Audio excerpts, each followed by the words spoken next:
नमस्कार दोस्तों, रतन GS classes में एक बार फिर से आप सभी का तहे दिल से हार्दिक हार्दिक अभिनंदन और स्वागत है।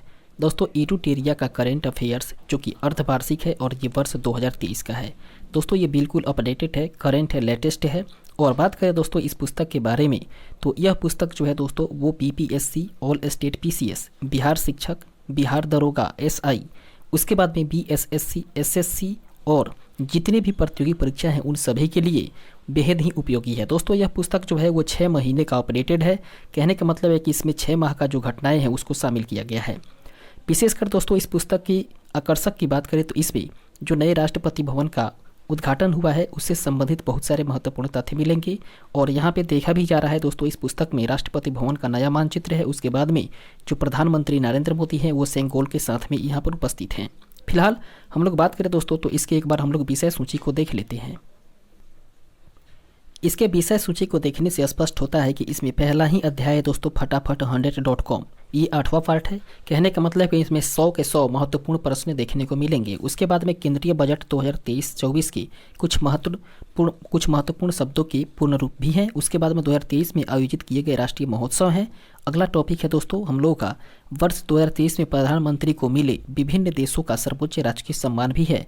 उसके बाद में इस तरीके से बहुत सारे छोटे छोटे टॉपिक और बड़े बड़े टॉपिक भी हैं जिसके कि हम लोग जानकारी प्राप्त करेंगे, जिसके बारे में इस तरीके से एक एक करके दोस्तों हम लोग पूरे के पूरे पुस्तक को हम लोग खत्म करने वाले हैं। फिलहाल आज के सेशन के बारे में बात करें तो आज के सेशन की शुरुआत ही हम लोग करने जा रहे हैं फटाफट 100.com से। तो आइए दोस्तों सेशन को शुरू करते हैं बिना विलंब किए हुए और देखते हैं 100.com को। इस तरीके से दोस्तों 100.com का ये 8वां पार्ट है और 8वें पार्ट का सबसे पहला टॉपिक हम लोग देखने वाले हैं राष्ट्रीय से संबंधित जितने भी सारे महत्वपूर्ण प्रश्न दिए गए हैं उनके बारे में हम लोग जानकारी प्राप्त करते हैं। पहला प्रश्न कह रहा है कि अपनी इंटरनेट सेवा शुरू करने वाला देश का पहला राज्य कौन बना है। दोस्तों, अपने ही राज्य में इंटरनेट सेवा शुरू करने वाला देश का पहला राज्य कौन बना है, वह है दोस्तों केरल। इसके बाद में अगला प्रश्न 2 नंबर की भारत का पहला ODF प्लस जिला कौन बना है, वो बना है दोस्तों वायनाड, केरल का जिला है। इसके बाद में अगला प्रश्न है सुशासन नियमन को मंजूरी देने वाला भारत का पहला राज्य कौन बना है। दोस्तों, सुशासन नियमों को मंजूरी देने वाला जो भारत का पहला राज्य है वो है महाराष्ट्र। इसके बाद में अगला प्रश्न है 4 नंबर क्वेश्चन मनरेगा श्रमिकों के लिए कल्याण कोष स्थापित करने वाला भारत का पहला राज्य कौन बना है। दोस्तों, यहाँ पे मनरेगा के लिए है और मनरेगा श्रमिकों के लिए जो कल्याण कोष को स्थापना किया गया है वो किस राज्य के द्वारा किया गया है, वो किया गया है दोस्तों केरल के द्वारा। इसके बाद में संयुक्त राष्ट्र सतत विकास लक्ष्यों के स्थानीयकरण को अपनाने वाला भारत का कौन सा शहर है। दोस्तों, भारत का वो शहर है भोपाल। इसके बाद में अगला प्रश्न है कि भारत का पहला राज्य जिसने की अपनी सभी पुलिस बलों में या पुलिस जिलों में ड्रोन निगरानी प्रणाली स्थापित किया है। दोस्तों, ऐसा काम करने वाला जो राज्य है वो है केरल। इसके बाद में अगला प्रश्न है 7 नंबर क्वेश्चन कि भारत का पहला रीडिंग लाउंज वाला हवाई अड्डा कौन बना है। दोस्तों, पहला रीडिंग लाउंज वाला जो हवाई अड्डा बना है वो बना है लाल बहादुर शास्त्री अंतर्राष्ट्रीय हवाई अड्डा जो कि वाराणसी में है। 8वां नंबर प्रश्न है कि भारत का पहला राज्य जिसने राइट टू वर्क लागू किया है वह राज्य है कौन, वो है पंजाब। कहने का मतलब है कि भारत का पंजाब ही वह राज्य है जिसने अपने राज्य में राइट टू वर्क लागू किया है। इसके बाद में अगला प्रश्न है 9 नंबर क्वेश्चन कि भारत का पहला राज्य जिसने ऊंचे संस्थानों के लिए संस्थागत रैंकिंग ढांचा की शुरुआत की है वह राज्य है केरल। अगला प्रश्न है 10 नंबर भारत का पहला अंतर्राष्ट्रीय मल्टी मॉडल लॉजिस्टिक पार्क कहाँ विकसित किया जा रहा है। दोस्तों, ये कौन सा पार्क है, ये है अंतर्राष्ट्रीय मल्टी मॉडल लॉजिस्टिक पार्क और इसको विकसित किया जा रहा है जोगीघोपा, असम में। अगला प्रश्न है 11 नंबर क्वेश्चन कि भारत का पहला under water metro trial run किस शहर में किया गया है। दोस्तों, भारत का पहला under water metro trial run जो है वो किया गया है दोस्तों कोलकाता में। इसके बाद में अगला प्रश्न है कि भारत की पहली अंडर सी ट्विन टनल का निर्माण किया जा रहा है। दोस्तों, भारत की पहली अंडर सी ट्विन टनल का निर्माण किया जा रहा है कहाँ, मुंबई में। अगला प्रश्न है माउंट अन्नपूर्णा जो कि नेपाल में स्थित है, माउंट अन्नपूर्णा उसके शिखर पर पहुंचने वाला पहला भारतीय पुरुष कौन है, तो वह है दोस्तों अर्जुन वाजपेयी। कहने का मतलब है कि भारत के अर्जुन वाजपेयी ही वो पहले व्यक्ति हैं जो नेपाल के माउंट अन्नपूर्णा शिखर पर सबसे पहले पहुंचे हैं भारतीय तौर पर। इसके बाद में अगला प्रश्न है 14 नंबर क्वेश्चन कि भारत की पहली जल मेट्रो को हरी झंडी किस शहर में दिखाई गई। दोस्तों भारत की जो पहली जल मेट्रो ट्रेन है उसको हरी झंडी दिखाया गया दोस्तों कोच्चि में। अगला प्रश्न है 15 नंबर की भारत का पहला पशु जन्म नियंत्रण प्रशिक्षण केंद्र किस शहर में स्थापित किया जा रहा है। दोस्तों इसको स्थापित किया जा रहा है लखनऊ में। अगला प्रश्न है 16 नंबर, चुनाव आयोग ने, कौन आयोग दोस्तों, यहाँ पे ध्यान रखने वाली बात है चुनाव आयोग, और चुनाव आयोग ने कह रहा है कि किस राज्य में विधानसभा चुनावों में पहली बार वोट फ्रॉम होम विकल्प पेश किया है। वो किया है दोस्तों कर्नाटक में। इसके बाद में 17 नंबर प्रश्न है कि भारत का पहला राज्य जिसने अज्ञात निकायों का डीएनए डेटाबेस बनाया है। दोस्तों भारत का वह पहला राज्य है हिमाचल प्रदेश जिसने कि अज्ञात निकायों का डीएनए डेटाबेस को तैयार किया है या बनाया है। अगला प्रश्न है 18 नंबर क्वेश्चन की एप्पल कंपनी ने भारत में अपना पहला स्टोर किस शहर में खोला है। दोस्तों एप्पल कंपनी जो है वो भारत में अपना पहला स्टोर खोला है मुंबई में। अगला प्रश्न है भारत का पहला 3D मुद्रित डाकघर कहाँ बनाया जा रहा है। भारत का जो पहला 3D मुद्रित डाकघर है वो बनाया जा रहा है दोस्तों बेंगलुरु में। इसके बाद में अगला प्रश्न है विश्व का पहला 3D प्रिंटिंग या प्रिंटेड हिंदू मंदिर किस राज्य में बनाया जा रहा है। वो बनाया जा रहा है दोस्तों तेलंगाना में। इसके बाद भी अगले प्रश्न को देखें तो 21 नंबर प्रश्न कह रहा है कि भारत की पहली नियो मेट्रो का निर्माण किस शहर में किया जा रहा है। दोस्तों भारत की पहली नियो मेट्रो का निर्माण जो है वो किया जा रहा है देहरादून शहर में। अगला प्रश्न है 22 नंबर, केंद्रीय स्वास्थ्य मंत्रालय के द्वारा शुरू किया गया 75/25 पहल किस रोग से संबंधित है। ये संबंधित है दोस्तों उच्च रक्तचाप और मधुमेह से। इसके बाद में अगला प्रश्न है 23 नंबर क्वेश्चन कि भारतीय प्रतिस्पर्धा आयोग की पहली महिला अध्यक्ष किसे नियुक्त किया गया है। दोस्तों भारतीय प्रतिस्पर्धा आयोग की पहली महिला अध्यक्ष नियुक्त किया गया है रवनीत कौर को।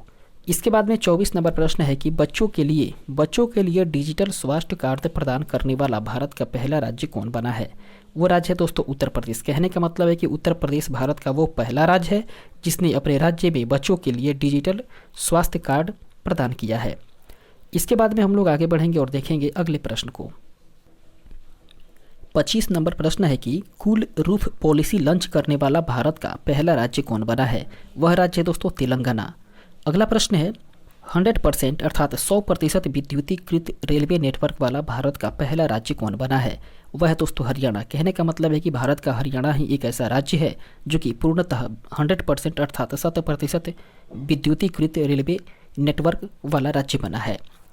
इसके बाद में अगला प्रश्न है 27 नंबर की एक अभियुक्त की जमानत याचिका पर निर्णय लेने के लिए चैट जीपीटी तकनीक का उपयोग किस हाई कोर्ट ने किया है। दोस्तों इस जीपीटी तकनीक का उपयोग करने वाला जो हाई कोर्ट है वो है पंजाब और हरियाणा हाई कोर्ट। इसके बाद में अगला प्रश्न 28 नंबर क्वेश्चन कह रहा है कि गेटवे ऑफ इंडिया से एलिफेंटा गुफाओं तक तैरने वाला पहला व्यक्ति कौन बना है। वो है दोस्तों कृष्ण प्रकाश। अगला प्रश्न है 29 number, central bank of digital currency का उपयोग करने वाला भारत का पहला नगर निगम कौन बन गया है। दोस्तों सेंट्रल बैंक डिजिटल करेंसी का उपयोग करने वाला भारत का जो पहला नगर निगम है वह है दोस्तों पटना नगर निगम। इसके बाद में अगला प्रश्न है 30 नंबर क्वेश्चन कि सेंट्रल बैंक डिजिटल करेंसी को मेट्रो पार्किंग के लिए स्वीकार करने वाला भारत का पहला मेट्रो कौन बन गया है। दोस्तों वो भारत का पहला मेट्रो है कोच्चि मेट्रो। अगला प्रश्न है 31 नंबर क्वेश्चन कि रेशम कीट बीमा योजना शुरू करने वाला भारत का पहला राज्य कौन बना है। वह राज्य है दोस्तों उत्तराखंड। कहने का मतलब है कि भारत का उत्तराखंड ही वह ऐसा राज्य है जो कि रेशम कीट बीमा योजना को शुरू किया है, और ऐसा करने वाला दोस्तों वो भारत का पहला राज्य है। और ये राज्य कौन है, तो ये है दोस्तों उत्तराखंड। अगला प्रश्न है 32 नंबर कि भारत की पहली व्यवहार प्रयोगशाला किस शहर में स्थापित की जा रही है। भारत की पहली व्यवहार प्रयोगशाला की बात करें तो इसकी स्थापना की जा रही है जयपुर में। जबकि 33 नंबर प्रश्न है कि किस शहर में पूर्वी भारत का पहला वर्ल्ड ट्रेड सेंटर बनाया जा रहा है। वह शहर है दोस्तों कोलकाता। कहने का मतलब है कि कोलकाता में ही पूर्वी भारत का पहला वर्ल्ड ट्रेड सेंटर बनाया जा रहा है। इसके बाद में अगला प्रश्न है 34 नंबर क्वेश्चन कह रहा है कि नभ से मान्यता प्राप्त करने वाला भारत का पहला AIIMS अर्थात एम्स कौन बना है। वह दोस्तों अखिल भारतीय आयुर्विज्ञान संस्थान नागपुर। अगला प्रश्न 35 नंबर की माउंट एवरेस्ट पर चढ़ने वाली तमिलनाडु की प्रथम महिला कौन बनी है। दोस्तों माउंट एवरेस्ट पे चढ़ने वाली तमिलनाडु की जो प्रथम महिला है वो है मुथमीज सेल्वी। इसके बाद में अगला प्रश्न है 36 नंबर क्वेश्चन कि भारत का पहला 100% डाई मिथाइल ईथर ईंधन वाला ट्रैक्टर किसने विकसित किया है। दोस्तों एक ऐसा ट्रैक्टर है जो कि 100% डाई मिथाइल ईथर ईंधन पर वो चलने वाला है और इस तकनीक को विकसित करने वाला जो संस्था है वह है दोस्तों IIT कानपुर। इसके बाद में अगले प्रश्न को देखें तो 37 नंबर क्वेश्चन कह रहा है कि global container port performance index 2022 के अनुसार भारत का सबसे कुशल बंदरगाह कौन बना है। दोस्तों वह बंदरगाह है पीपावाव पोर्ट या पीपावाव बंदरगाह कहाँ है दोस्तों, यह है गुजरात में। अगला प्रश्न है 38 नंबर की एशिया की सबसे बड़ी क्लस्टर विकास योजना कहाँ शुरू की गई है। दोस्तों एशिया की सबसे बड़ी क्लस्टर विकास योजना की बात करें तो इसकी शुरुआत ठाणे महाराष्ट्र में की गई है। अगला प्रश्न 39 नंबर की भारत के राष्ट्रपति ने किस राज्य में भारत के सबसे बड़े उच्च न्यायालय परिसर का उद्घाटन किया है। दोस्तों इसका उद्घाटन हुआ है झारखंड में। अगला प्रश्न 41 नंबर क्वेश्चन की इंटरनेट इन इंडिया रिपोर्ट 2022 के अनुसार किस राज्य में इंटरनेट की पहुंच सबसे अधिक है। वह राज्य है दोस्तों गोवा। अगला प्रश्न 41 नंबर की पूर्वोत्तर का सबसे बड़ा बहुउद्देशीय इंडोर स्टेडियम किस राज्य में बनाया जा रहा है।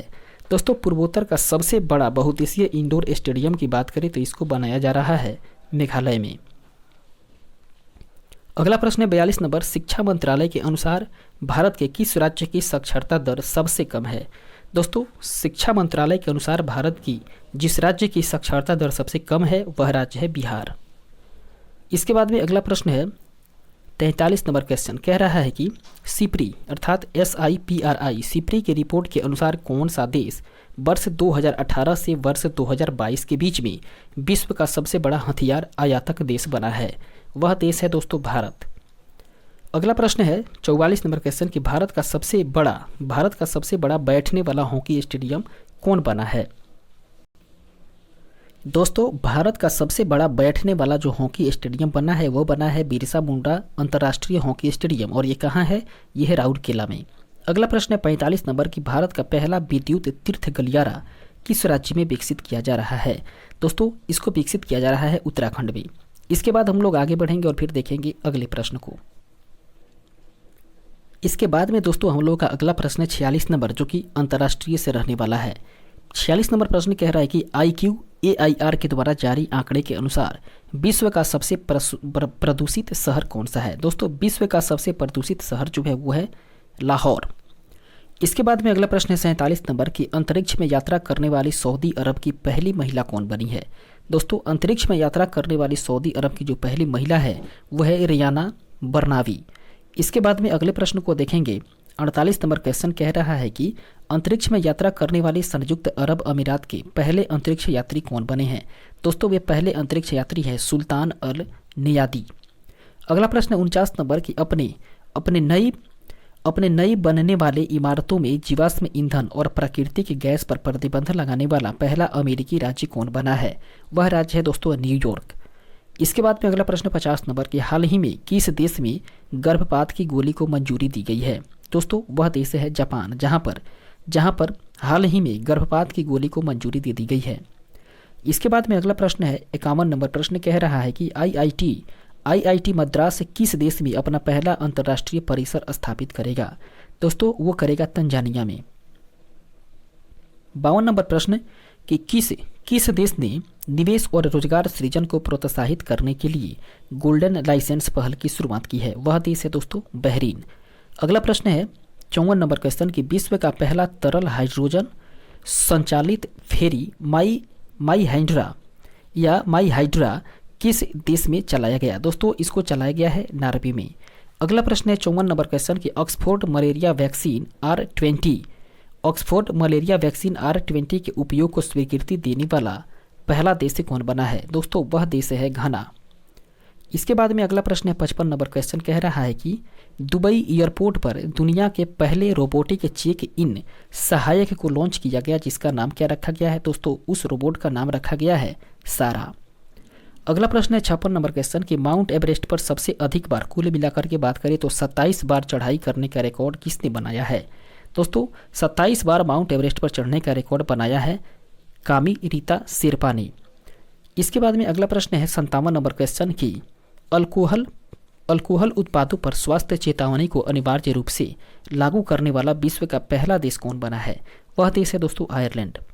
अगला प्रश्न 58 नंबर के किस देश की सरकार ने वर्ष 2025 ईस्वी को पर्यटन के लिए विशेष वर्ष के रूप में घोषित किया है?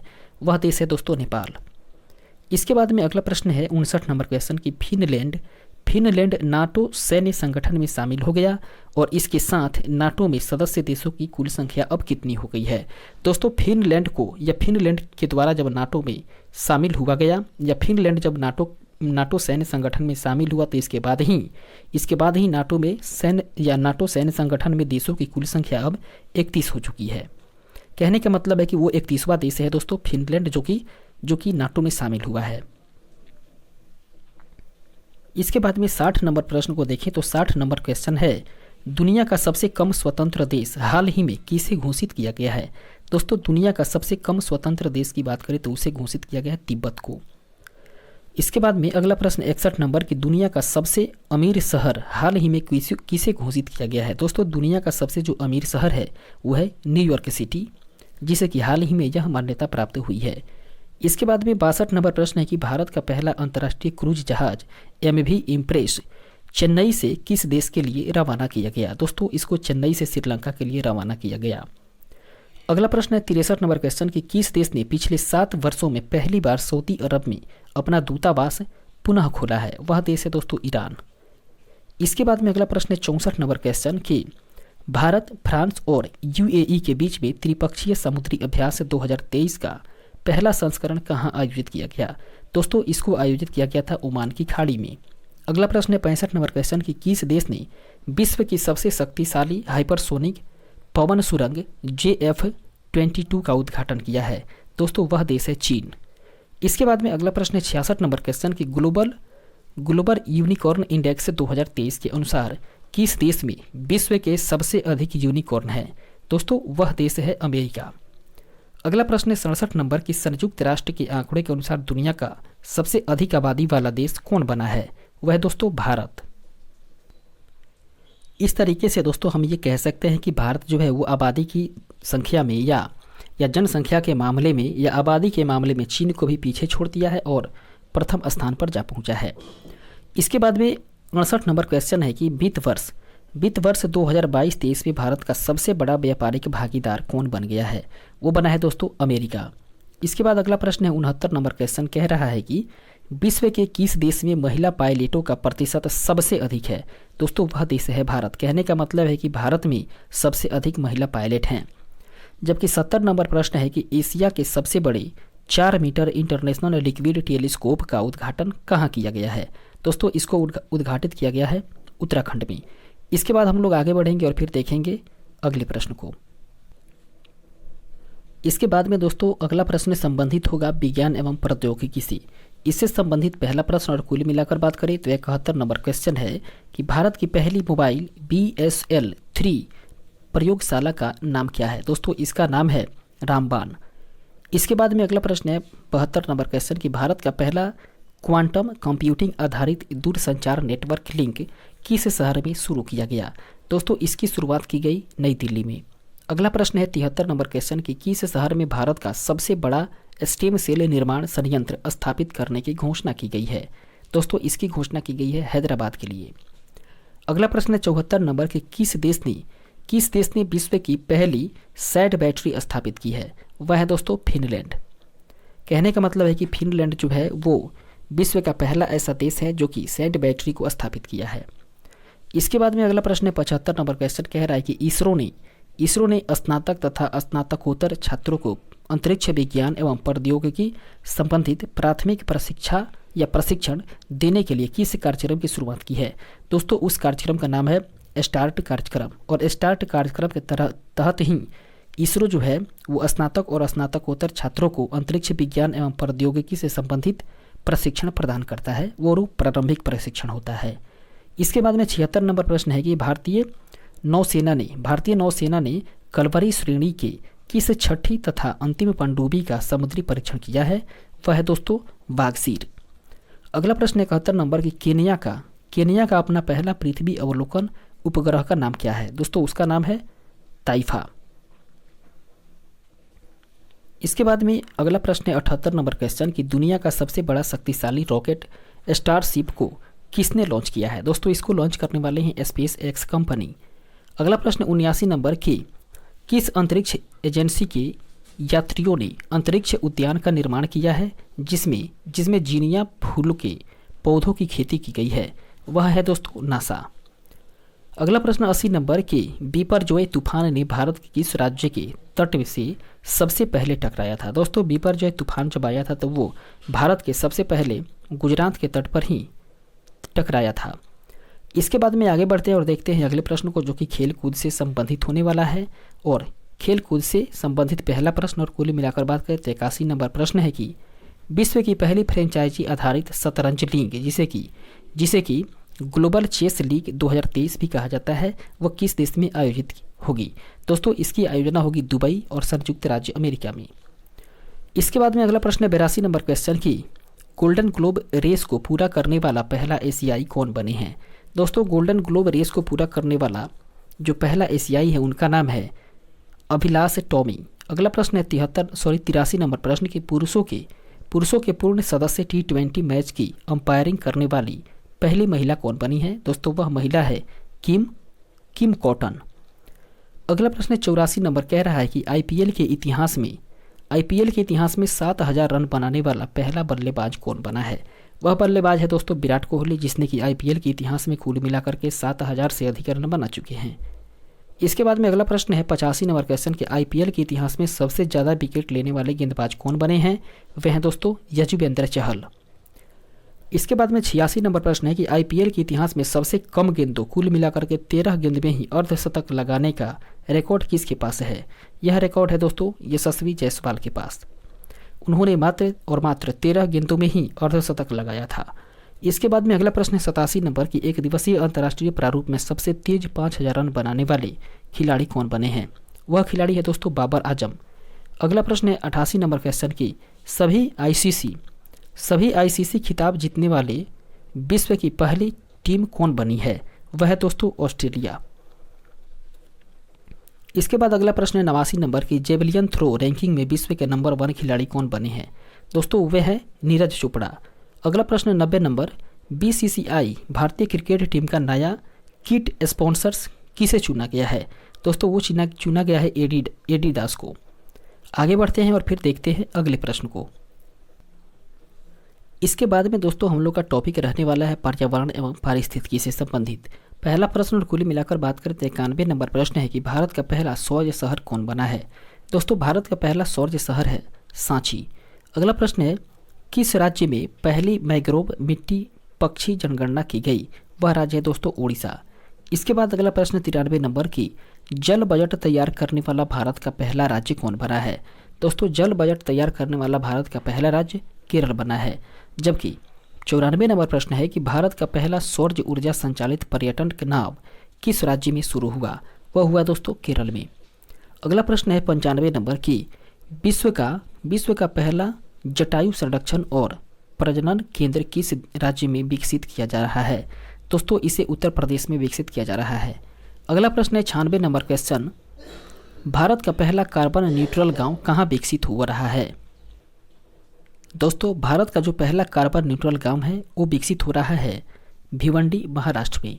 अगला प्रश्न 97 नंबर की एशिया की सबसे बड़ी अंडर वाटर हाइड्रोकार्बन पाइपलाइन किस नदी के नीचे बनाया गया? वो बनाया गया दोस्तों ब्रह्मपुत्र नदी के नीचे। अगला प्रश्न 98 नंबर की भारत में सबसे ज़्यादा जैव विविधता विरासत पार्क किस राज्य में है? वह है दोस्तों पश्चिम बंगाल में। अगला प्रश्न 99 नंबर की जल शक्ति मंत्रालय के अनुसार किस राज्य में तालाबों और जलाशयों की संख्या सबसे अधिक है? वह राज्य है दोस्तों पश्चिम बंगाल, जहाँ पर तालाबों और जलाशयों की संख्या सबसे अधिक है। और ये किसके अनुसार दोस्तों? तो वो जल शक्ति मंत्रालय के अनुसार इस बात को पुष्टि की गई है। इसके बाद में 100 नंबर प्रश्न कह रहा है कि जल शक्ति मंत्रालय के अनुसार किस राज्य में झीलों की संख्या सबसे अधिक है? दोस्तों जल शक्ति मंत्रालय के अनुसार बात करें तो वह राज्य तमिलनाडु है, जहां पर झीलों की संख्या सबसे अधिक है। इसके बाद में दोस्तों हम लोग देखते हैं दूसरे टॉपिक को, जो कि दूसरा टॉपिक है केंद्रीय बजट 2023-24 में कुछ महत्वपूर्ण शब्दों की पूर्ण रूप से संबंधित है। कहने का मतलब है कि बजट का जो केंद्रीय बजट पेश हुआ था 2023-24 उसमें कुछ महत्वपूर्ण शब्द रहे थे, उन्हीं शब्दों के पूर्ण रूप को अर्थात उसके फुल फॉर्म को हम लोग देखने वाले हैं। इससे संबंधित बात करें तो सबसे पहला वर्ड है दोस्तों लाइफ, LIFE। इसके फुल फॉर्म की बात करें तो इसका फुल फॉर्म है लाइफ स्टाइल फॉर इन्वायरमेंट। इसके बाद में UIDF, इसके फुल फॉर्म की बात करें तो इसका फुल फॉर्म है UIDF का अर्बन इंफ्रास्ट्रक्चर डेवलपमेंट फंड। जबकि गोवर्धन का GOBARDHAN, गोवर्धन का फुल फॉर्म हो जाएगा दोस्तों गल्वनाइजिंग ऑर्गेनिक बायो एग्रो रिसोर्स धन। इसके बाद में अगला जो फुल फॉर्म वाला शॉर्ट नेम है दोस्तों वो है PM प्रणाम। PM प्रणाम की बात करें तो इसका फुल फॉर्म हो जाएगा PM programme for restoration awareness nourishment and amelioration of mother earth. इसके बाद में अगला वर्ड है दोस्तों PM विकास। PM विकास का फुल फॉर्म हो जाएगा PM विकास विश्वकर्मा औस्कुशल समन। कहने का मतलब है कि PM विकास का जो फुल फॉर्म है दोस्तों PM विश्वकर्मा कौशल समन है। इसके बाद में अगला है दोस्तों मिस्टी। मिस्टी क्या है, इसका फुल फॉर्म हो जाएगा mangrove initiative for shoreline habitats and tangible incomes. इसके बाद में अगला है PACS। इसका फुल फॉर्म हो जाएगा दोस्तों प्राइमरी एग्रीकल्चर क्रेडिट सोसाइटी। जबकि भारत श्री का फुल फॉर्म हो जाएगा Bharat shared repository of inscriptions. इसके बाद में अगला है LGD का फुल फॉर्म हो जाएगा दोस्तों लैब ग्राउंड डायमंड्स। जबकि जैम का हो जाएगा जनधन आधार मोबाइल। इसके बाद हम लोग आगे बढ़ेंगे और फिर देखेंगे तीसरे टॉपिक को। तीसरा टॉपिक संबंधित है दोस्तों हम लोग का वर्ष 2023 में आयोजित किए गए राष्ट्रीय महोत्सव से। इसमें हम लोग देखेंगे एक तरफ महोत्सव और त्यौहार को, दूसरे तरफ कि उसका आयोजन किस महीने में किया गया और फिर उसके बाद में देखेंगे कि यह किस जगह पर इसका आयोजन किया गया। इस संदर्भ में बात करें तो सबसे पहले हम लोग बात करने वाले हैं राजा कृषि महोत्सव के बारे में। तो राजा कृषि महोत्सव का आयोजन किया गया दोस्तों जून 2023 ईस्वी में। कहाँ पर किया गया तो उड़ीसा में किया गया। उसके बाद में पहला जनजातीय खेल महोत्सव की इसको आयोजन किया गया जून 2023 में ही। कहाँ पर, भुवनेश्वर में। अगला है दोस्तों लेवेंडर महोत्सव। लेवेंडर महोत्सव मनाया गया जून 2023 में। कहाँ पर, ये जम्मू कश्मीर में मनाया गया। अगला है दोस्तों बिहान मेला, जो कि कोंध जनजाति के द्वारा मनाया जाता है। वो कब मनाया गया, ये भी मई के महीने में मनाया गया 2023 ईस्वी में। और कहाँ मनाया गया तो ये उड़ीसा में मनाया गया। जबकि बात करें अगले महोत्सव के बारे में तो वो है दोस्तों मोनचलम या मोनलम चेनमो फेस्टिवल। ये मनाया गया मई के महीने 2023 में लद्दाख में। जबकि माता खीर भवानी मेला मनाया गया दोस्तों जम्मू कश्मीर में वर्ष 2023 के मई महीने में। इसके बाद में बात करें तो थावे महोत्सव मनाया गया अप्रैल 2023 में। कहाँ, गोपालगंज बिहार में। जबकि गज महोत्सव अप्रैल 2023 में कहाँ पर दोस्तों, काजीरंगा राष्ट्रीय उद्यान असम में मनाया गया। इसके बाद में मतुआ धर्म महामेला मनाया गया मार्च के महीने में 2023 ईस्वी में पश्चिम बंगाल में। जबकि सियांग उनिंग महोत्सव मनाया गया मार्च के महीने में 2023 ईस्वी में। कहाँ पर, तो अरुणाचल प्रदेश में। अगला है दोस्तों भूमचू महोत्सव मनाया गया ये मार्च के महीने में 2023 ईस्वी में। और कहाँ पर, तो ये दोस्तों सिक्किम में मनाया गया। इसके बाद में अगला है राष्ट्रीय युवा संसद महोत्सव मार्च 2023 में नई दिल्ली में मनाया गया। जबकि अगला है दोस्तों काला घोड़ा काला महोत्सव, ये फरवरी के महीने में 2023 ईस्वी में मुंबई में मनाया गया। जबकि आदि महोत्सव दिल्ली में मनाया गया फरवरी 2023 में ही। उसके बाद में राष्ट्रीय संस्कृति महोत्सव ये फरवरी 2023 में मुंबई में मनाया गया 11 से 19 फरवरी के बीच में। अगला है राष्ट्रीय संस्कृति महोत्सव जो कि 14वां है। कहने का मतलब है कि 14वां राष्ट्रीय संस्कृति महोत्सव फरवरी के महीने में वर्ष 2023 में मनाया गया, जो कि बीकानेर राजस्थान में मनाया गया। और इसका आयोजन किया गया दोस्तों 25 फरवरी से लेकर के 5 मार्च के बीच में। इसके बाद में खजुराहो नृत्य महोत्सव की बात करें तो खजुराहो नृत्य महोत्सव मनाया गया फरवरी 2023 में मध्य प्रदेश में। और एलोरा अजंता अंतर्राष्ट्रीय महोत्सव मनाया गया दोस्तों महाराष्ट्र में फरवरी 2023 में। जबकि ऑरेंज फेस्टिवल का आयोजन किया गया जनवरी 2023 में नागालैंड कोहिमा में। दोस्तों तुरगिया उत्सव की बात करें तो तुरगिया उत्सव मनाया गया जनवरी 2023 में अरुणाचल प्रदेश में, जबकि अंतर्राष्ट्रीय पतंग महोत्सव जनवरी 2023 में अहमदाबाद में मनाया गया। इसके बाद में गंगा सागर मेला की बात करें तो गंगा सागर मेला जनवरी 2023 में इसको मनाया गया और इसका आयोजन किया गया दोस्तों पश्चिम बंगाल में। जबकि बात करें तो मेला माघी मनाया गया दोस्तों जनवरी 2023 में, कहाँ पर तो पंजाब में। और भोपाल की बात करें तो भोपाल में मनाया गया दोस्तों विज्ञान साहित्य महोत्सव। इस तरीके से हम कह सकते हैं कि विज्ञान साहित्य महोत्सव मनाया गया भोपाल में। कब मनाया गया तो जनवरी 2023 में। उसके बाद में अवतार महोत्सव जनवरी 2023 में मनाया गया राजस्थान में, जबकि परशुराम कुंड महोत्सव ये जनवरी 2023 में मनाया गया अरुणाचल प्रदेश में। इसके बाद में हम लोग का चौथा टॉपिक आता है दोस्तों। चौथे टॉपिक के बारे में बात करें तो ये टॉपिक है वर्ष 2023 में प्रधानमंत्री नरेंद्र मोदी को मिले विभिन्न देशों का सर्वोच्च राजकीय सम्मान। कहने का मतलब है कि वर्ष 2023 में जो भारत के प्रधानमंत्री रहे हैं नरेंद्र मोदी, उनको विभिन्न देशों का राजकीय सम्मान मिला हुआ है। उसके बारे में हम लोग बात करने वाले हैं दोस्तों। एक तरफ हम लोग देखेंगे देश, अर्थात वो देश जो प्रधानमंत्री को ये सम्मान दिया है, और फिर उसके बाद में कौन सा सम्मान दिया गया है और ये सम्मान कब दिया गया है, इस तरीके से हम लोग जानकारी प्राप्त करने वाले हैं। सबसे पहले बात करें तो मिस्र देश के बारे में।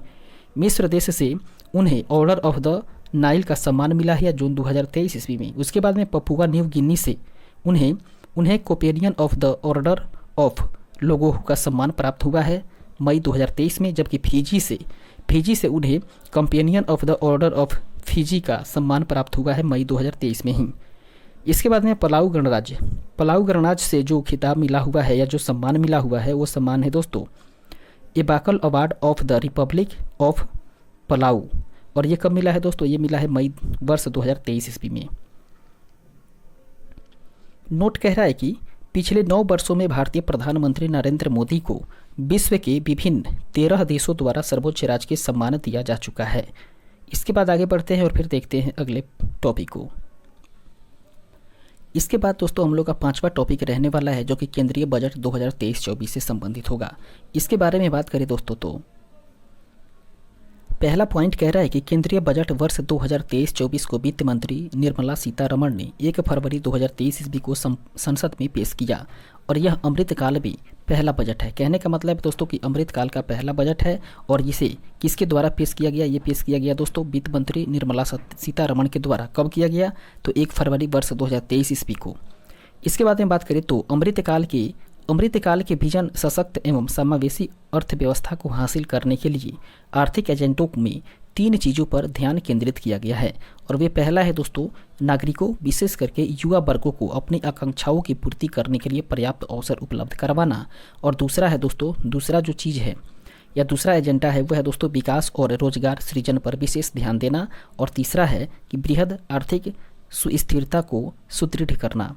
इसके बाद में बात करें तो अमृतकाल भारत @100 तक की हमारी यात्रा के दौरान निम्नलिखित में 4 मौके रूपांतरकारी हो सकते हैं। पहला है दोस्तों महिलाओं का आर्थिक सशक्तिकरण करना। इसके बारे में बात करें तो दीनदयाल उपाध्याय या दीनदयाल अंत्योदय योजना जो कि राष्ट्रीय ग्रामीण आजीविका मिशन के तहत 81 लाख स्वयं सहायता समूहों को बड़े उत्पादन उद्यमों में परिवर्तित करना है। इसके बाद में जो दूसरा है दोस्तों दूसरा मौका है वो है पीएम विश्वकर्मा कौशल सम्मान।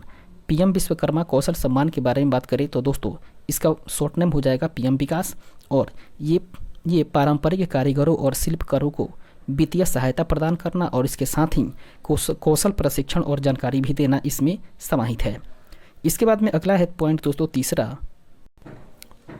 पर्यटन में अपार संभावनाओं का उपयोग करना।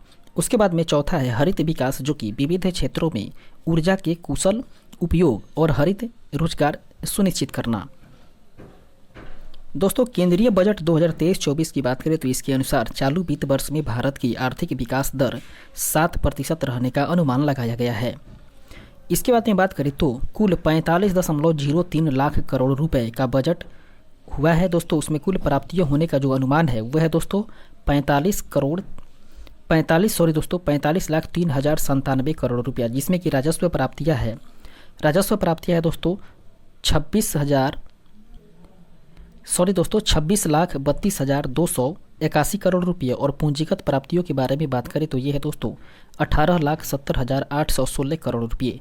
जबकि कुल खर्च होने के अनुमान की बात करें तो कुल खर्च होने का अनुमान है 45,03,097 करोड़ रुपये, जिसमें से राजस्व खर्च है 35,02,136 करोड़ रुपये और पूंजीगत खर्च है 10,09,61 करोड़ रुपये। इसके बाद में बात करें तो इस फ्लो चार्ट को देख लेते हैं, जिसमें बताया गया है कि विभिन्न घाटा और वर्ष 2023-24 का बजट अनुमान।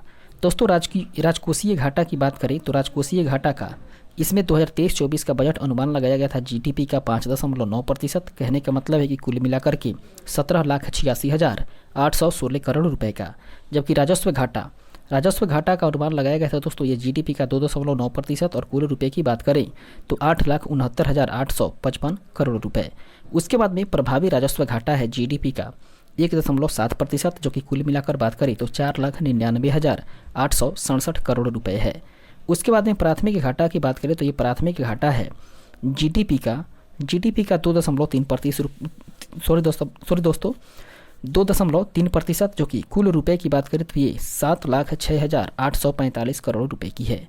इसके बाद हम लोग आगे बढ़ते हैं और इससे संबंधित कुछ नोट को देखें, जो कि कह रहा है कि सरकार ने वर्ष 2025-26 तक राजकोषीय घाटा को जीडीपी का 4.5% तक लाने का लक्ष्य रखा है और राजकोषीय या राज्यों को जीएसडीपी के 3.5% के राजकोषीय घाटे की अनुमति होगी, जिसका 0.5% विद्युत क्षेत्रों में सुधार से जोड़ा जाएगा। उसके बाद में बात करें तो वित्तीय वर्ष 2023-24 के राजकोषीय घाटा का अनुमान 17,86,816 करोड़ रुपए। कहने का मतलब है कि 17.87 लाख करोड़ रुपए लगाया गया था। जो की बात करें तो इस बार सरकार को 17.87 लाख करोड़ रुपए 17.87 लाख करोड़ रुपए उधार या कर्ज लेना पड़ेगा। इसके बाद में बात करें तो रुपये आता कहाँ से है, इसके बारे में हम लोग बात करेंगे। तो रुपये कहाँ से आता है, बजट वर्ष 2023-24 के शीर्ष जो 6 मद हैं उसके बारे में बात करें तो उधार और अन्य देयता से 34% आता है, जबकि माल और सेवा कर से अर्थात जीएसटी टैक्स से आता है दोस्तों 17%। उसके बाद में निगम कर से आता है दोस्तों, निगम कर से आता है 15% और आयकर से अर्थात इनकम टैक्स से आता है 15% रुपये।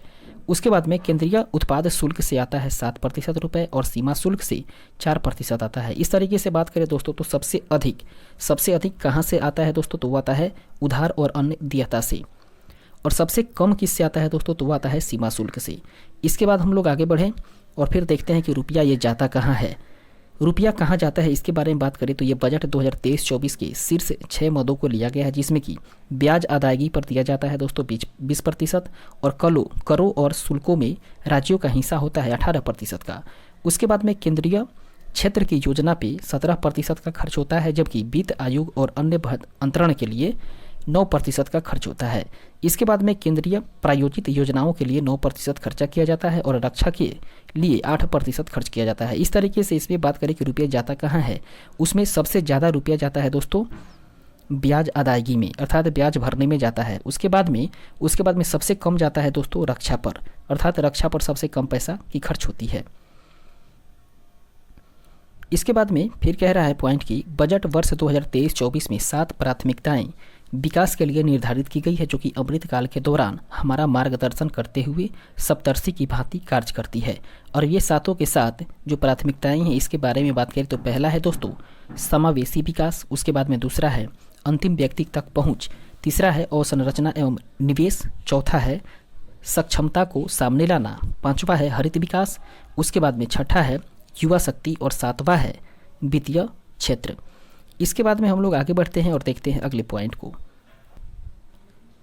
अब हम लोग बात करते हैं दोस्तों पहली प्राथमिकता के बारे में, जो कि समावेशी विकास से संबंधित होगा। इसके बारे में बात करें तो सबसे पहले बात करते हैं कृषि एवं सहकारिता के लिए।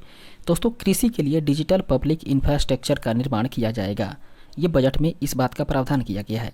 उसके बाद में ग्रामीण क्षेत्रों में युवा उद्यमी को एग्री स्टार्टअप्स खोलने में प्रोत्साहित करने के लिए एग्रीकल्चर एक्सीलरेटर फंड अर्थात कृषि वर्धक निधि स्थापित की जाएगी। इसके बाद में अगला है दोस्तों कि 2200 करोड़ रुपए की लागत से आत्मनिर्भर बागवानी स्वच्छ पौधे कार्यक्रम का शुभारंभ करने की घोषणा की गई है, जिसका उद्देश्य रहा है दोस्तों उच्च गुणवत्ता वाली बागवानी फसल के लिए रोग मुक्त तथा गुणवत्तापूर्ण पौधे सामग्री की उपलब्धता को बढ़ाना। इसके बाद में अगला पॉइंट है इसी से संबंधित कि केंद्रीय वित्त मंत्री निर्मला सीतारमण ने मोटे अनाज को लोकप्रिय बनाने के लिए श्री अन्न नाम बजट भाषण में लिया है। इसके बाद में बात करें तो भारत श्री अन्न का सबसे बड़ा उत्पादक और दूसरा सबसे बड़ा निर्यातक है। इसके बाद दोस्तों बात करें तो ये श्री अन्न क्या है, श्री अन्न के बारे में बात करें तो श्री अन्न जो है दोस्तों एक संबोधन वाक्य है या संबोधन शब्द है। ये किसके लिए है दोस्तों, ये है मोटे अनाज के लिए। इसके बाद में अगला पॉइंट है कि भारत को श्री अन्न का वैश्विक केंद्र बनाने के लिए भारतीय बाजार अनुसंधान संस्थान हैदराबाद को उत्कृष्टता केंद्र के रूप में बढ़ावा दिया जाएगा। अगला पॉइंट है कि 6,000 करोड़ रुपए के निवेश से पीएम मत्स्य संपदा योजना की एक नई उप योजना शुरू की जाएगी और इसका उद्देश्य मछली पालकों, मत्स्य विक्रेताओं और सूक्ष्म लघु उद्योगों को अधिक सक्षम बनाना है। जबकि अगला पॉइंट है कि पशुपालन, डेयरी और मत्स्य क्षेत्र के लिए 20 लाख करोड़ रुपए के ऋण का लक्ष्य रखा गया है। इसके बाद में अगला पॉइंट है स्वास्थ्य, शिक्षा और कौशल वर्धन। स्वास्थ्य, शिक्षा तथा कौशल वर्धन के बारे में बात करें तो ये केंद्रीय बजट वर्ष 2023-24 के अनुसार 157 नए नर्सिंग कॉलेज स्थापित किए जाएंगे। दोस्तों ये एक बहुत बड़ा प्रावधान है कि 157 नए नर्सिंग कॉलेज स्थापित किए जाएंगे। किसके लिए दोस्तों, ये स्वास्थ्य, शिक्षा और कौशल वर्धन के लिए। और ये कब पेश हुआ है दोस्तों, तो ये केंद्रीय बजट 2023-24 में ये प्रावधान रखा गया है। उसके बाद में बात करें तो वर्ष 2047 तक सिकल सेल एनीमिया का उन्मूलन करने के लिए एक मिशन की भी शुरुआत की जाएगी।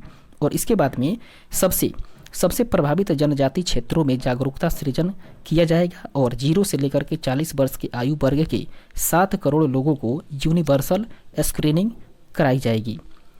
इसके बाद में अगला पॉइंट है कि बच्चों और किशोरों के लिए एक राष्ट्रीय डिजिटल पुस्तकालय की भी स्थापना की जाएगी, जो कि शिक्षा के लिए बेहद ही अच्छा कदम है। उसके बाद में बात करें तो फार्मास्यूटिकल्स अनुसंधान को बढ़ावा देने के लिए एक नए कार्यक्रम की भी शुरुआत होगी।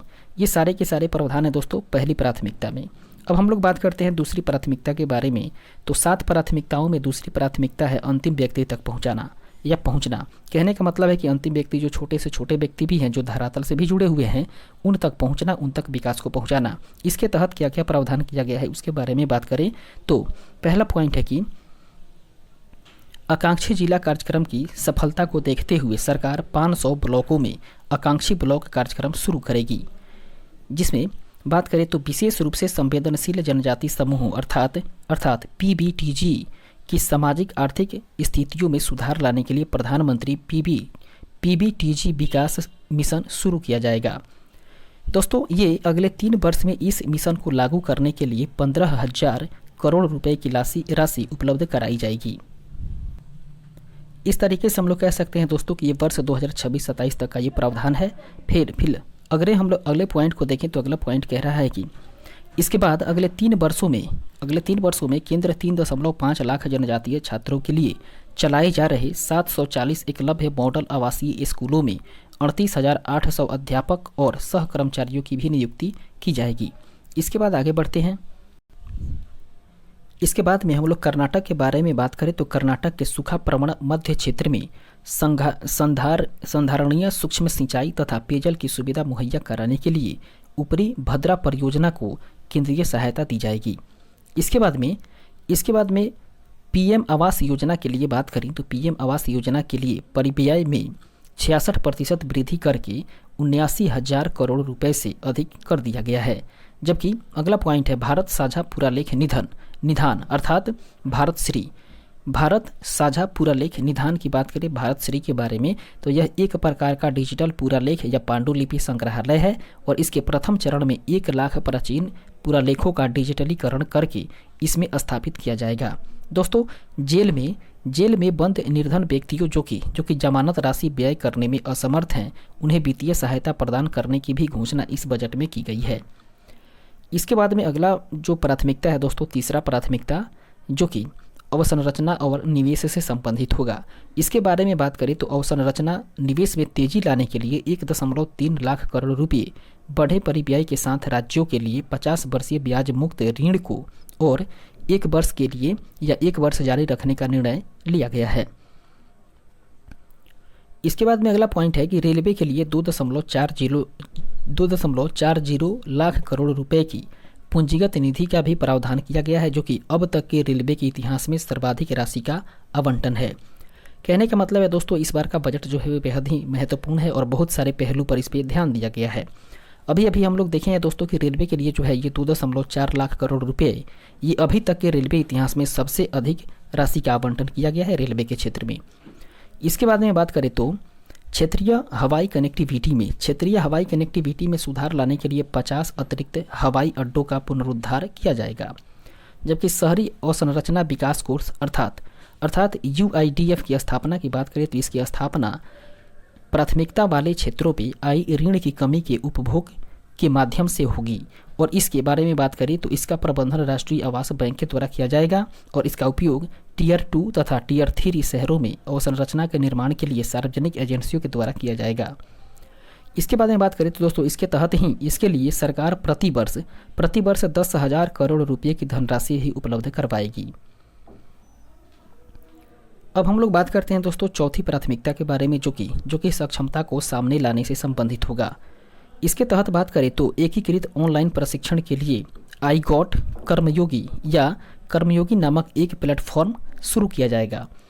दोस्तों देश के शीर्ष शैक्षणिक संस्थानों में कृत्रिम बुद्धिमत्ता के लिए 3 उत्कृष्टता केंद्र भी स्थापित किए जाएंगे, जबकि स्टार्टअप्स और उसके बाद में शिक्षाविदों के द्वारा नवाचार और अनुसंधान शुरू करने के लिए राष्ट्रीय डाटा शासन नीति लाई जाएगी। इसके बाद में अगला जो पॉइंट है वह है दोस्तों न्याय के प्रशासन में दक्षता लाने के लिए 7,000 करोड़ रुपये के परिव्यय से ई न्यायालय परियोजना का चरण 3 शुरू किया जाएगा। जबकि अगला है दोस्तों MSME के संविदा निष्पादन को सरल बनाने के लिए विवाद से विश्वास 1 लाया जाएगा। अगला पॉइंट है कि सरकार और सरकारी उपक्रमों के संविदागत विवादों के निपटान के लिए विवाद से विश्वास 2 भी लाया जाएगा।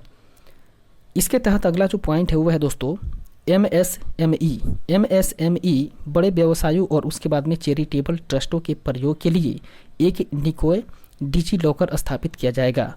जबकि अगला है पहचान और पत्तों के अपडेट के लिए पहचान और पत्ते के अपडेट के लिए 1 स्टॉप समाधान की व्यवस्था की जाएगी, जिसमें कि डिजी लॉकर और आधार को मूलभूत पहचान के रूप में प्रयोग किया जाएगा।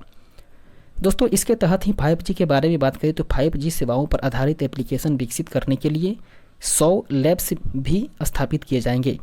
इसके बाद में आगे बढ़ते हैं और फिर देखते हैं अगले पॉइंट को। कह रहा है दोस्तों कि व्यापारिक सुगमता को बढ़ावा देने के लिए 39,000 से ज़्यादा अनुपालकों को कम किया गया और उसके बाद में 3400 से अधिक विधिक उपबंधों को अपराध की श्रेणी से हटाया गया।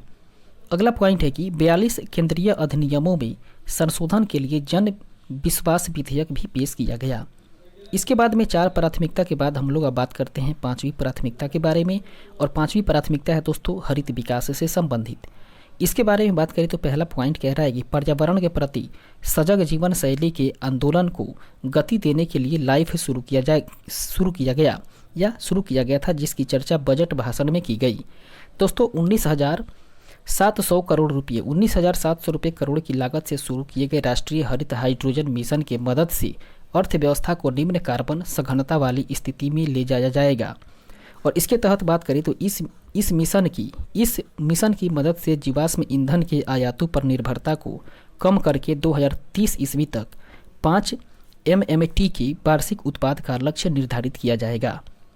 इसके बाद में दोस्तों बात करें तो अगला पॉइंट है कि लद्दाख से 13 गीगावाट नवीकरणीय ऊर्जा के निष्क्रमण और ग्रिड एकीकरण के लिए अंतर्राज्यीय प्रेषण प्रणाली 20,700 करोड़ रुपये के निवेश के साथ निर्मित की जाएगी।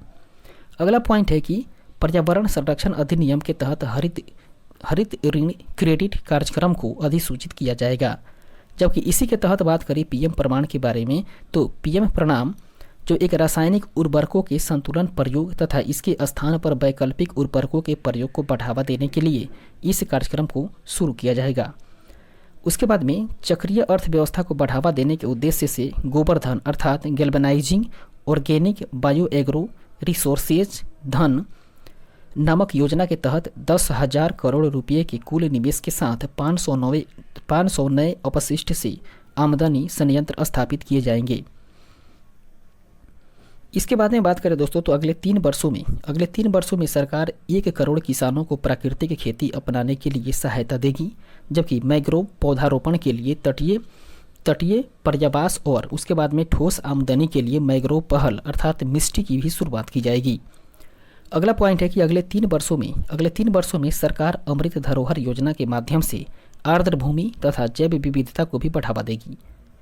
इसके बाद में हम लोग छठे प्राथमिकता के बारे में बात करें तो छठा प्राथमिकता है दोस्तों युवा शक्ति के बारे में बात करें तो पहला पॉइंट है कि अगले 3 वर्षों में लाखों युवाओं को कौशल प्रदान करने के लिए प्रधानमंत्री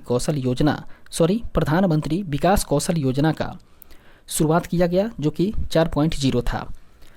इसके बाद में बात करें तो इस योजना में इंडस्ट्री 4.0 जैसे कि कोडिंग, AI, रोबोटिक्स, उसके बाद में 3D प्रिंटिंग इत्यादि नए युग के पाठ्यक्रमों को भी शामिल किया जाएगा।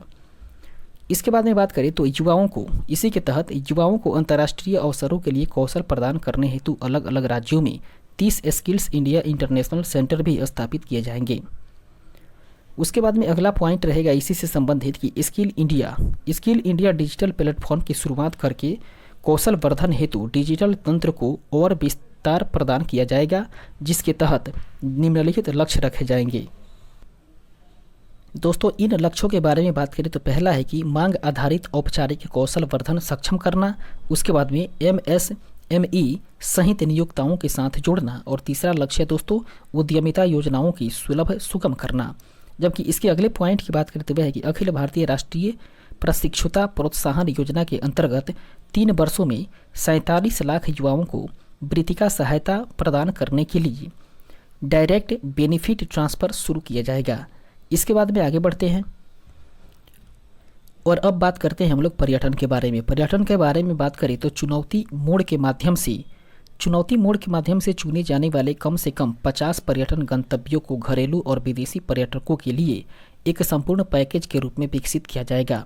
जबकि अगला पॉइंट है कि देखो अपना देश पहल का उद्देश्य हासिल करने के लिए क्षेत्र विशिष्ट कौशल वर्धन और उद्यमिता विकास के समन्वय स्थापित किया जाएगा। दोस्तों इसके थीम की बात करें तो थीम आधारित पर्यटन सर्किट या सर्किटों के एकीकरण, उसके बाद में विकास के लिए स्वदेश दर्शन योजना की चर्चा बजट भाषण में की गई है।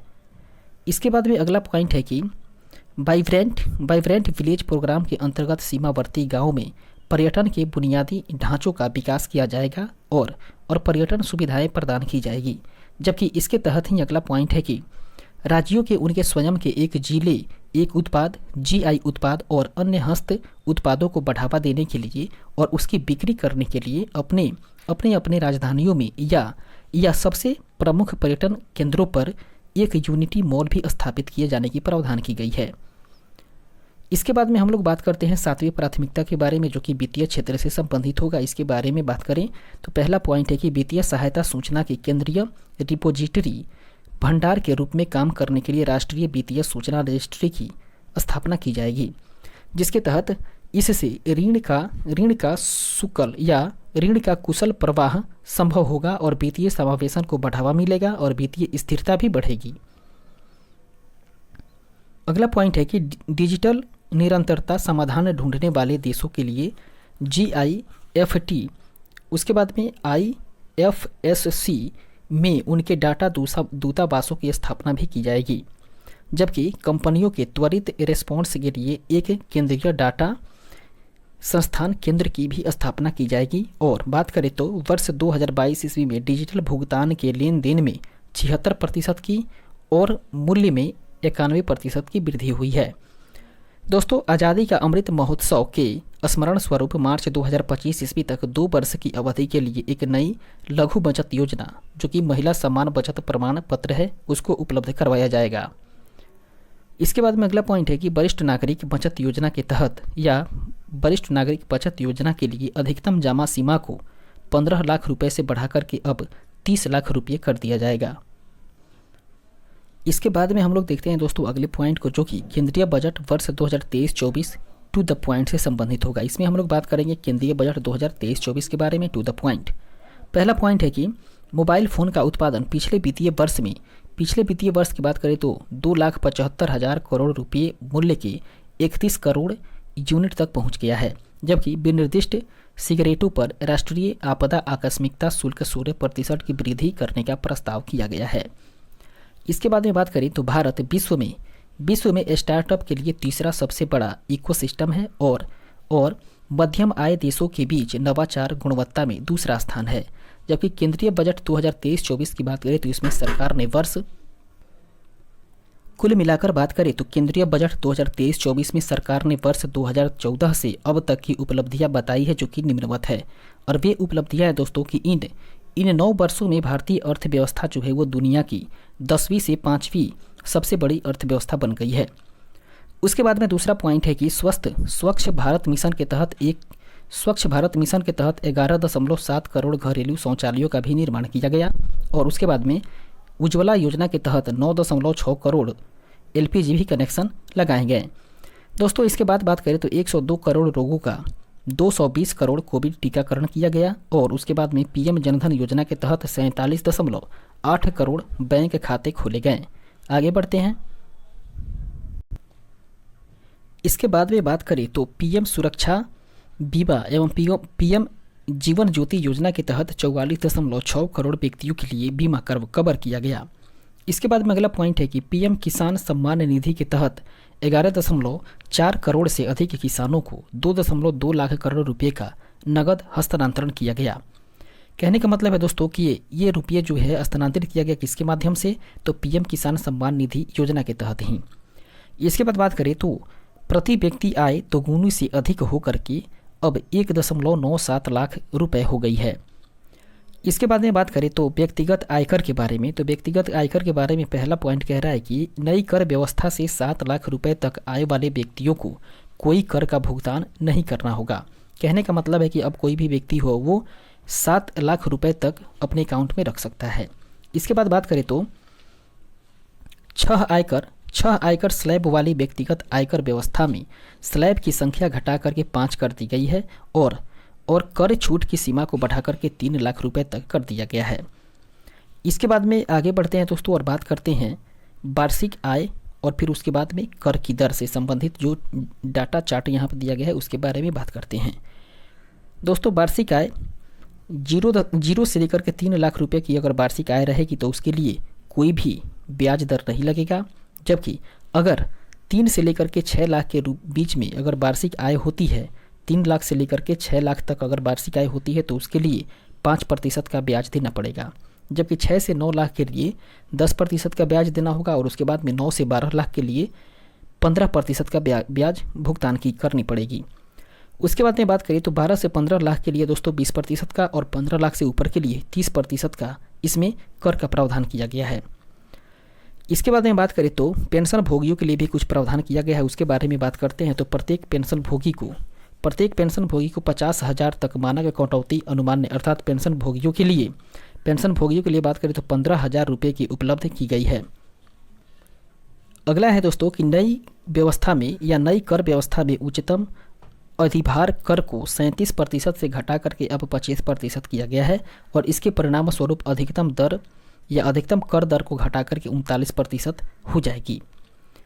इसके बाद में अगला जो फ्लो चार्ट टेबल है उसके बारे में हम लोग बात करते हैं। तो ये है दोस्तों बजट 2023-24 के तहत विभिन्न योजनाओं पर जो खर्च किया गया है उसके बारे में बात करते हैं और टॉप 4 जो योजना है उसमें कितना पैसा खर्च हुआ है उसके बारे में हम लोग बात करते हैं।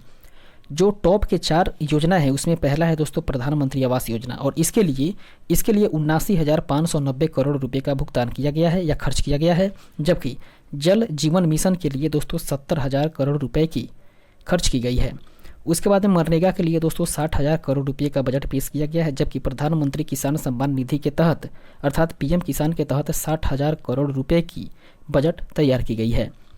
इसके बाद में बात करें तो बजट 2023-24 के तहत जो प्रमुख मदों पर व्यय रहा है उसके बारे में हम लोग बात करते हैं। तो दोस्तों परिवहन पर सबसे ज़्यादा व्यय किया गया है 5,17,034 करोड़ रुपए की, जबकि रक्षा पर किया गया है दोस्तों 4,32,720 करोड़ रुपए और ग्रामीण विकास पे किया गया है 2,38,204 करोड़ रुपए की। जबकि शिक्षा पर दोस्तों शिक्षा पर व्यय किया गया है 1,12,899 करोड़ रुपए की। इसके बाद में अगला है कि बजट 2023-24 के तहत विभिन्न मंत्रालयों पर जो खर्च किया गया है उसमें हम लोग टॉप 5 के बारे में बात करेंगे। सबसे ज़्यादा खर्च किया गया है दोस्तों रक्षा मंत्रालय पर, और रक्षा मंत्रालय पर खर्च किया गया है 5.94 लाख करोड़ रुपए। जबकि सड़क परिवहन और राजमार्ग मंत्रालय पर खर्च किया गया है 2.70 लाख करोड़ रुपए। उसके बाद में बारी आती है दोस्तों रेल मंत्रालय की, और रेल मंत्रालय पर 2.41 लाख करोड़ रुपए खर्च किया गया है। जबकि उपभोक्ता मामले, खाद्य और सार्वजनिक वितरण मंत्रालय पर 2.06 लाख करोड़ रुपए खर्च की गई है। उसके बाद में गृह मंत्रालय की बात करें तो गृह मंत्रालय पर दोस्तों 1.96 लाख करोड़ रुपए खर्च की गई है। आगे बढ़ते हैं। इसके बाद में दोस्तों हम लोग का छठा चैप्टर होने वाला है जो कि भारत सरकार के आगामी लक्ष्य के बारे में बताएगा। दोस्तों इसमें हम लोग जानकारी प्राप्त करेंगे कि भारत सरकार के द्वारा आगामी कौन कौन से लक्ष्य निर्धारित किए गए हैं, उसके बारे में हम लोग जानकारी प्राप्त करेंगे। पहला है दोस्तों, एक तरफ हम लोग बात करेंगे कि वो कौन से लक्ष्य है और किस विषय पे लक्ष्य है, और फिर उसका लक्ष्य किस वर्ष तक रखा गया है। इस तरीके से हम लोग जानकारी प्राप्त करेंगे। पहला है कि कालाजार को पूरी तरीके से समाप्त करने का लक्ष्य रखा गया है वर्ष 2023 ईस्वी तक, और ये WHO ने यह लक्ष्य 2030 तक रखा है, लेकिन भारत की तरफ से इस लक्ष्य को पूरा करने का लक्ष्य रखा गया है 2023 तक। जबकि दिल्ली मुंबई एक्सप्रेस वे को पूरा करने का लक्ष्य रखा गया है 2023 तक, और उसके बाद में उर्वरक क्षेत्र में आत्मनिर्भरता बनाने का लक्ष्य रखा गया है 2023 तक। इसके बाद में बात करें तो ब्रॉड गेज रूट को 100% विद्युतीकरण करने का लक्ष्य रखा गया है 2023 ईस्वी तक। जबकि पूर्वोत्तर के सभी राज्यों की राजधानियों को रेल नेटवर्क से जोड़ने का लक्ष्य रखा गया है 2023 ईस्वी तक। इसके बाद में बात करें तो कृषि में शून्य डिजिटल उपयोग तथा नवीनीकरण ऊर्जा के इस्तेमाल का लक्ष्य रखा गया है 2024 ईस्वी तक, और सबके लिए आवास मुहैया कराने का लक्ष्य रखा गया है 2024 तक, और पहले यह लक्ष्य दोस्तों 2022 तक ही निर्धारित था। इसके बाद में हम लोग बात करें दोस्तों तो अगला जो लक्ष्य है वो है डिजिटल रेडियो लॉन्च करने का लक्ष्य। दोस्तों डिजिटल रेडियो लॉन्च करने का लक्ष्य रखा गया है वर्ष 2024 ईस्वी तक। जबकि हर घर में नल से जल या स्वच्छ जल की आपूर्ति करने का लक्ष्य रखा गया है वर्ष 2024 ईस्वी तक। इसके बाद में बात करें सड़क दुर्घटनाओं से होने वाली मौतों को 50% तक कम करने का लक्ष्य रखा गया है वर्ष 2024 ईस्वी तक। जबकि भारतीय अर्थव्यवस्था को $5 ट्रिलियन इकोनॉमी बनाने का लक्ष्य रखा गया है वर्ष 2024-25 तक। इसके बाद में बात करें तो भारतीय अर्थव्यवस्था को $1 ट्रिलियन डिजिटल इकोनॉमी बनाने का लक्ष्य रखा गया है वर्ष 2025 ईस्वी तक, और उसके बाद में सभी गाँवों में ऑप्टिकल फाइबर बिछाने का लक्ष्य रखा गया है वर्ष 2025 ईस्वी तक। दोस्तों भारत में टीबी मुक्त देश बनाना है, कहने का मतलब है कि भारत को टीबी मुक्त बनाने का लक्ष्य रखा गया है 2025 तक, और पेट्रोल में एथेनॉल को 20% मिश्रित करने का लक्ष्य रखा गया है 2025 ईस्वी तक। इसके बाद में बात करें तो 100 मीट्रिक टन कोयला या 100 मीट्रिक टन कोयला गैसीकरण प्राप्त करने का लक्ष्य रखा गया है वर्ष 2030 ईस्वी तक, और उसके बाद में बात करें तो 500 गीगावाट अक्षय ऊर्जा प्राप्त करने का लक्ष्य रखा गया है वर्ष 2030 ईस्वी तक। इसके बाद में बात करें तो 280 गीगावाट सौर ऊर्जा प्राप्त करने का लक्ष्य रखा गया है वर्ष 2030 ईस्वी तक। इसके बाद में है दोस्तों कुल कार्बन उत्सर्जन में 1 अरब टन की कमी का लक्ष्य रखा गया है 2030 ईस्वी, और कुल वाहन में 30% इलेक्ट्रिक वाहन करने का लक्ष्य रखा गया है वर्ष 2030 ईस्वी तक। इसके बाद में भारत में पूर्ण रूप से मलेरिया का उन्मूलन का लक्ष्य रखा गया है 2030 ईस्वी, जबकि HIV एड्स को खत्म करने का लक्ष्य रखा गया है वर्ष 2030 ईस्वी तक। इसके बाद में बात करें तो भारतीय रेलवे को नेट जीरो कार्बन एमिशन या ग्रीन रेलवे बनाने का लक्ष्य रखा गया है वर्ष 2030 ईस्वी तक, और उसके बाद में हाइड्रोफ्लोरोकार्बन अर्थात HFC के उपयोग को 80% तक कम करने का लक्ष्य रखा गया है वर्ष 2047 ईस्वी तक। दोस्तों भारत को ऊर्जा स्वतंत्र आत्मनिर्भर बनाने का लक्ष्य रखा गया है वर्ष 2047 ईस्वी, और पोत निर्माण में आत्मनिर्भरता हासिल करने का लक्ष्य रखा गया है वर्ष 2047 ईस्वी तक। इसके बाद में अगला है पॉइंट मुंबई शहर में कार्बन या शून्य कार्बन उत्सर्जन का लक्ष्य रखा गया है 2050 ईस्वी, और भारत के द्वारा नेट जीरो का लक्ष्य रखा गया है वर्ष 2070 ईस्वी तक। तो इस तरीके से दोस्तों इन सभी तमाम तथ्यों के साथ ही हम लोग आज अपने सेशन को यहीं पे स्थगित करेंगे और फिर हम लोग मिलेंगे अगले सेशन में, और वहाँ से हम लोग आगे की ओर अपने सेशन को बढ़ाएंगे और फिर बचे हुए टॉपिक को हम लोग कवर करने का प्रयास करेंगे और हम लोग एक एक करके इस पूरी की पूरी पुस्तक को समाप्त करने का प्रयास करेंगे। फिलहाल आज के सेशन को हम लोग यहीं पे समाप्त करेंगे, मिलेंगे अगले सेशन में, तब तक के लिए धन्यवाद।